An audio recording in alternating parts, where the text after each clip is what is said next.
Hello students, आज हम बात करेंगे चैप्टर 24 हाइड्रोकार्बन्स के वीवीआई क्वेश्चंस पे बात करेंगे। और सबसे अच्छी बात ये है कि ये जितने भी वीवीआई क्वेश्चंस हैं ये सारे के सारे आप बड़े आसानी से इनके आंसर्स निकाल सकते हैं, क्योंकि ये सारे इन टेक्स्ट और टर्मिनल साथ में प्रीवियस ईयर क्वेश्चंस के अकॉर्डिंग है। सो आपको क्या करना है, हर एक चैप्टर के इन प्रीवियस ईयर क्वेश्चंस को अच्छे तरीके से समझना है, पढ़ना है और बिना देखे इनके आंसर लिखने की कोशिश करनी है। यदि आप चैनल पर नए हैं तो जल्दी से चैनल को सब्सक्राइब कर लें, क्योंकि ऐसे ही सिलेबस की चीज़ें एनआईए से रिलेटेड आपको अपडेट मिलता रहेगा और आप इस तरह से अपने स्टडी को एनहेंस करते रहेंगे। चलिए हम स्टार्ट करते हैं। तो सबसे पहला क्वेश्चन जो आपको दिख रहा है वो ये दिख रहा है, जो कि लिखा हुआ है नेम 3 आइसोमर्स ऑफ पेंटेन। अब देखिए, जो आइसोमेरिज्म से रिलेटेड चीज़ें आपसे पूछी जाती है ना बच्चों, वो बहुत ही इंपॉर्टेंट होती है। तो आपको नॉर्मल जो एल्केन होते हैं उनके आइसोमर्स कैसे निकाले जाते हैं ये आपको पता होना चाहिए, और इतना तो क्लास 10th के लेवल पर भी साइंस में पढ़ना होता है। सेकंड क्वेश्चन की बात करते हैं। क्या कह रहा है, which one has higher boiling point. अब देखिए ये क्या कह रहा है, किसका बॉइलिंग पॉइंट ज़्यादा होगा। अब देखिए यहाँ पर क्या लिख रहा है, एन ब्यूटेन और क्या लिख रहा है, एन पेंटेन। सो यहाँ पर क्या है कि जैसे ही ब्रांचेज बढ़ जाएंगे तो बॉइलिंग पॉइंट में भी इफेक्ट आएगा। तो कैसे आएगा ये आपको इनके आंसर्स देने हैं। And third, right the balanced chemical equation for the complete combustion of propane. तो इस तरीके से कंप्लीट कंबस्शन का मतलब ऑक्सीजन से रिएक्शन होगा। बाकी आप रिएक्शंस देखेंगे उसमें कि प्रोपेन या कंप्लीट कंबस्शन करवाएंगे तो बहुत सिंपल है, ये आपको केमिकल इक्वेशन देना है। बाकी ऑर्गेनिक केमिस्ट्री में काफ़ी बच्चों का कमेंट आया है कि सर ये जो है सर से निकल जाता है, जैसे कि गैस इवापोरेट हो जाता है, केमिकल रिएक्शंस कैसे कन्वर्ट होगा। और जब मैं वीवीआई क्वेश्चन सेट कर रहा था तो मैंने एक चीज़ नोट की कि जो कन्वर्ट करने का है वो सबसे ज़्यादा है, और यहाँ पर बच्चे कहते हैं सर समझ में नहीं आता, दिमाग से निकल जाता है। तो मैं आपके एग्ज़ाम से पहले जो है कुछ ऐसी तरीके, कुछ ऐसी टेक्निक ज़रूर लेकर आऊँगा जिससे कि जो आपके इक्वेशंस, केमिकल रिएक्शंस हैं ऑर्गेनिक केमिस्ट्री का, वो आसान हो जाए। चलिए कोई नहीं, आप अब बने रहेंगे तो आपको ये इन्फॉर्मेशन मिलता रहेगा। Question number 4, how is ethyne prepared from calcium carbide. अब कैल्शियम कार्बाइड से कैसे बनेगा भाई, आप इथाइन बनाएंगे तो। एंड फिफ्थ आप देखेंगे क्या लिख रहा है, फिफ्थ में नेम द प्रोडक्ट फॉर्म्ड। अब प्रोडक्ट फॉर्म क्या बताना है, when benzene react with chlorine in the presence of light. ठीक। सेकेंड, ये आपको दे रहा है कि यहाँ पर क्या प्रोडक्ट बनेगा यदि बेंजीन रिएक्ट करता है क्लोरीन के साथ लाइट के प्रेजेंस में। Second, the phenol reacts with chlorine, और आगे क्या लिखा, in the presence of FeCl3। And third क्या दे रहा है, third, nitrobenzene reacts with chlorine in the presence of FeCl3। तो ये कुछ है जिसको आपको देना है। आइए आगे बात करते हैं। अगर हम बात करते हैं क्वेश्चन नंबर 6 की, तो क्वेश्चन नंबर 6 कहता है क्लासीफाई द फॉलोइंग इनटू, क्या लिखा है, O एंड P और M डायरेक्टिंग ग्रुप्स। राइट। सो ये आपको ध्यान रखना है कि ऑर्थो, मेटा और पैरा किस तरीके से डायरेक्टिंग ग्रुप्स होते हैं। Question number 7, what happens when, क्या लिखा है, राइट केमिकल इक्वेशन लिखना है इन सब का। Number 1, iodoethane is heated with HI in the presence of red phosphorus. Second, 2-chlorobutane reacts with sodium metal, right?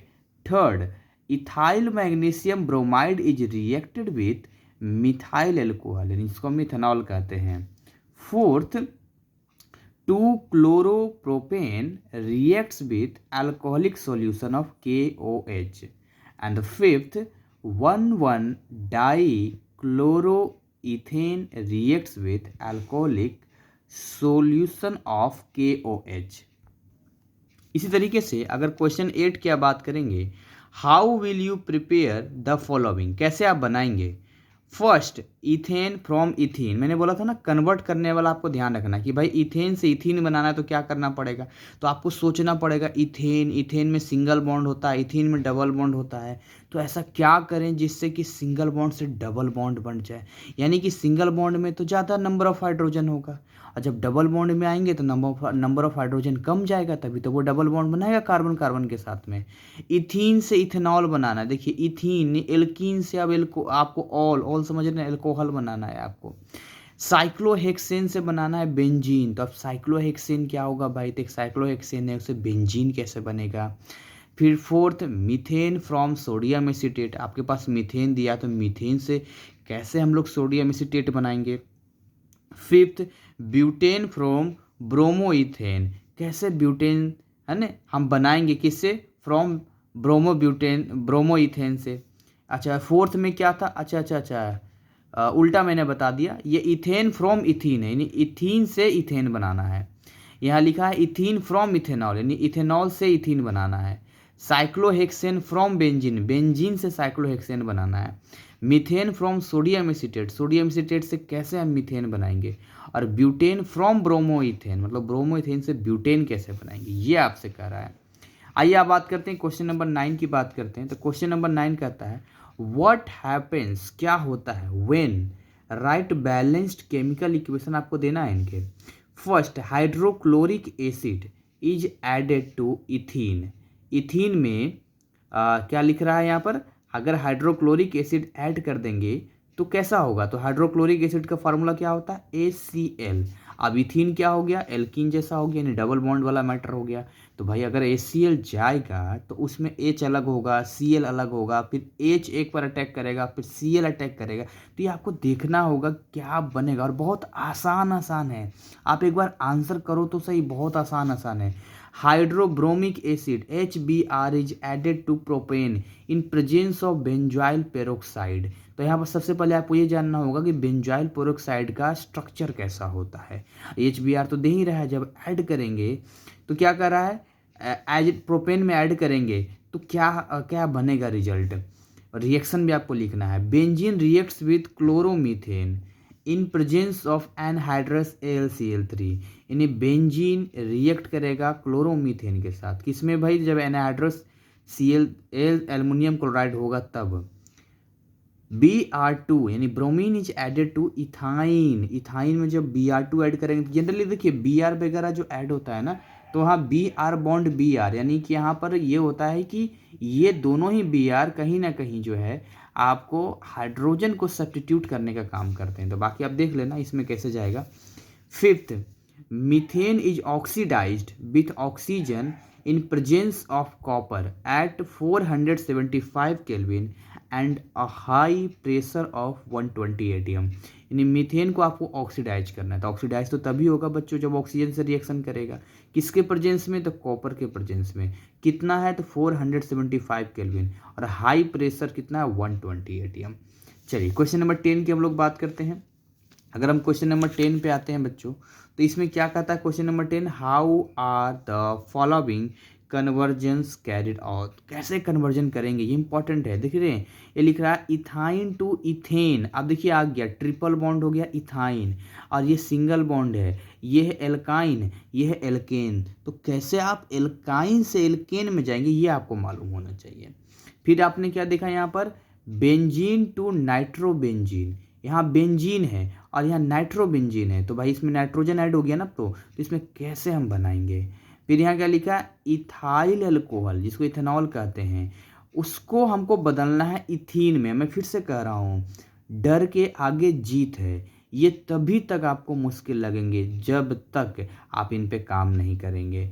मेरा यकीन है कि आप इन सारे VVI क्वेश्चंस के आंसर्स अपने कॉपी में बनाएं, और कॉपी में बनाने के बाद उसको अच्छे से समझें, अच्छे से देखें, और देखिएगा एग्जाम में इन्हीं में से सवाल आएंगे। इसलिए मैंने लिखा है कि एक बार इन्हें कर लोगे तो फिर आप टेंशन फ्री हो जाओगे, उसी को आप रिवाइज करते रहना है, तो आपको एक शॉर्ट नोट्स की तरह काम करेगा, प्रैक्टिस की तरह काम करेगा। नेक्स्ट आगे बढ़ते हैं, ethyne to ethanedioic acid, फिर बेंजीन टू ओ नाइट्रोक्लोरोबेंजीन, तो ये आपको इसमें क्वेश्चन नंबर 10 तक हम पहुंच गए हैं। हम बात करते हैं क्वेश्चन नंबर 11 की। कहता है give reasons for the following, reason बताइए। पहला क्या रीजन है? पहला आपको इसमें ये कह रहा है alkane don't undergo addition reactions like alkenes and alkynes. भैया एल्केन जो है ना वो एडिशन रिएक्शन में नहीं जाता है, लेकिन एल्कीन एल्काइन तो चला जाता है, तो ऐसा क्यों होता है? आप इसका कारण बताइए। फिर आपसे क्या पूछ रहा है सेकंड, आप देखिए यहाँ पर, ethyne is more acidic than ethane. Ethyne क्यों ज़्यादा एसिडिक होता है इथेन से? Third, ethene undergoes polymerization but not ethane.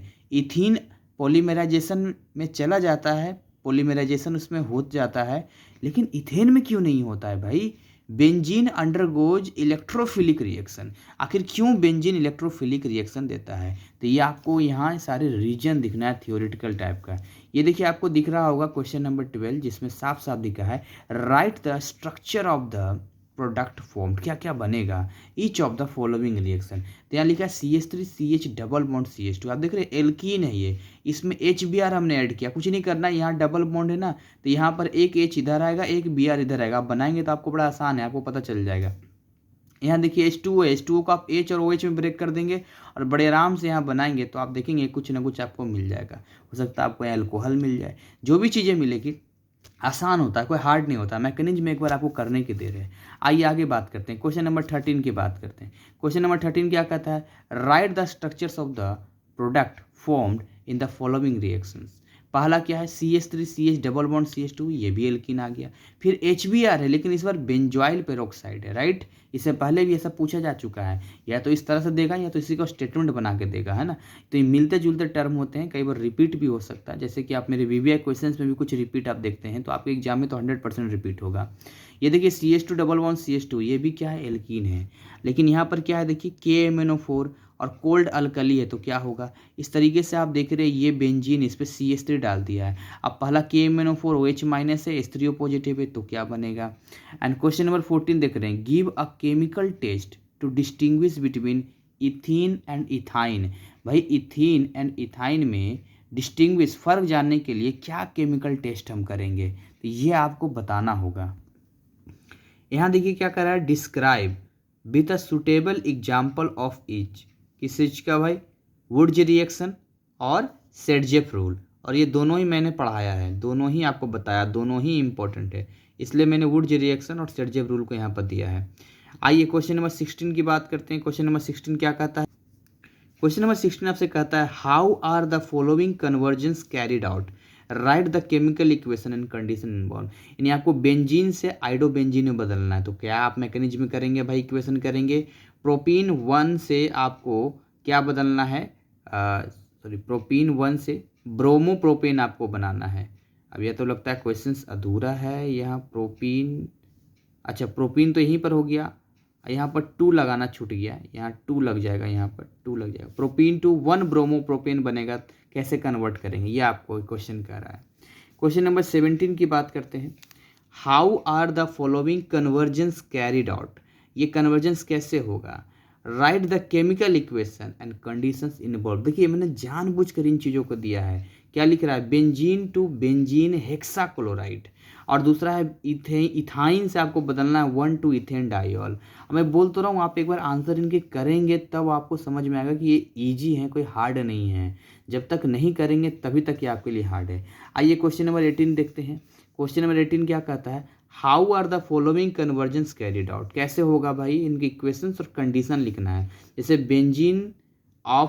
Benzene से आपको बनाना है एसीटोफिनॉन बनाना है आपको, और दूसरा इथाइन से मिथेनॉल बनाना है, और तीसरा इथाइन से बेंजीन बनाना है। ऑफ नहीं 2 होगा यहाँ पे, बेंजीन से एसीटोफिनॉन बनाना है आपको। तो ये जो है आपको कन्वर्जेंस कैसे होगा ये आपको बताना है। एंड द लास्ट क्वेश्चन यहाँ पर है which one among the hydrocarbon C2H6 C2H4 and C2H2 is the most acidic in nature and why. देखिए इस तरह के सवाल कई बार पूछे जाते हैं कि कौन सा ज़्यादा हाइड्रोकार्बन एसिडिक होगा और कौन एसिडिक नहीं होगा। तो मैं उम्मीद करता हूँ कि आपको जो है ये टोटली समझ में आया होगा, टोटली आपको ये चीज़ें क्लियर हुई होगी, और अब बड़े बखूबी तरीके से इनके आंसर्स करेंगे, और आने वाले जो एग्ज़ाम है आपका उसमें आप जब एग्ज़ाम देने जाएंगे तो जितने भी आई क्वेश्चन हर चैप्टर के मैं आपको बता रहा हूँ, उतना अगर रट के भी आप चले जाएंगे तो मैं यकीन दावे के साथ कहता हूँ 60% तो आपका यूं ही डन है। और अगर आपने मेरे लेक्चर क्लासेस को देखा है यूट्यूब पर, ढंग से पढ़ाई किया है, तो 80% तो आपके खाते में है। ये मेरा यकीन है, ये मेरा विश्वास है, क्योंकि मैंने मेहनत से बहुत सारे वीडियोज़ लेक्चर्स आपके लिए बनाए हैं, रात के 2-2 बजे तक बनाए हैं। अभी भी देखिए कितनी टाइम हो रहा है, अभी रात का टाइम हो रहा है और मैं आपके लिए बना रहा हूँ ताकि शांति रहे। 1:45 हो रहा है रात का। तो हमारा जो डेडिकेशन है, हमारी जो मेहनत है, वो हमेशा आपके साथ है। बस आपको थोड़ा एफ़र्ट लगाना है और एफ़र्ट लगा के आप यूँ देखेंगे कि कैसे आगे बढ़ जाएंगे, आपको पता भी नहीं चलेगा। जैसे देखिए साइकिल वगैरह हम लोग सीखते हैं, जब तक नहीं आता तभी तक हमें प्रॉब्लम होता है, बाइक वगैरह। लेकिन जब एक बार हम सीख लेते हैं बच्चों, तो फिर तो वो अपने हाथ का खेल होता है। तो वैसे ही ऑर्गेनिक केमिस्ट्री से डरना नहीं है। बहुत बच्चों को कमेंट आ रहा है, मन में भय नहीं लाना है। मैं आपके साथ हूँ और आपका जो भी प्रॉब्लम होगा मैं लाइव भी आऊँगा। मैं सोच रहा हूँ लाइव आऊँ, लेकिन अगले हफ्ते लाइव आऊँगा, क्योंकि इस बार मेरी तबीयत ख़राब थी। तो मैं इस महीने तक जो टाइम मेरा बच रहा है 1 हफ्ते का, मैं इसमें जितने भी वीवीआई क्वेश्चंस बन सकता है पीई का, मैं आपके लिए पहले कर दूँ, ताकि खुद को ये सेटिस्फाइड कर दूँ कि यार मैंने अपना काम कर दिया। क्योंकि मेरी आत्मा मुझे कचोट रही है कि मैंने जो आपसे वादा किया था कि वीवीआई क्वेश्चंस मैं आपके लिए लेकर आऊँगा, वो मैं नहीं लेकर आ पाया। तो अभी इस 1 हफ्ते के अंदर मैं जितना भी मुझसे बन पड़ेगा उतना लेके आऊँगा और उसके बाद फिर मैं लाइव आऊँगा। लाइव आके फिर मैं आप लोगों से बातें करूँगा। आप लोग के बहुत दिन हो गए, लाइव तो कभी मैं आया नहीं हूँ। बहुत बच्चों का है रिक्वेस्ट कि सर आप लाइव आएँ, तो मैं ज़रूर लाइव आऊँगा। लेकिन मेरा फ़ोकस है वो आपके स्टडी के ऊपर है और मेरा उद्देश्य भी यही है कि सर्वे संतु सुखिनः, सबका जो है अच्छे रिजल्ट आए, सब अच्छे नंबर से पास करें, और इसीलिए मैं इतना मेहनत करता हूँ। तो मैं उम्मीद करता हूँ कि आज ये वीवीआई क्वेश्चंस आपको सपोर्ट करेगी, आपको स्ट्रेंथ देगी, आपको मेंटली डर भगाएगी और आप बड़े बिंदास तरीके से अच्छे नंबर लाएंगे। तो मिलते हैं एक अगले चैप्टर में, तब तक ऐसे ही हंसते खिलखिलाते मुस्कुराते रहें।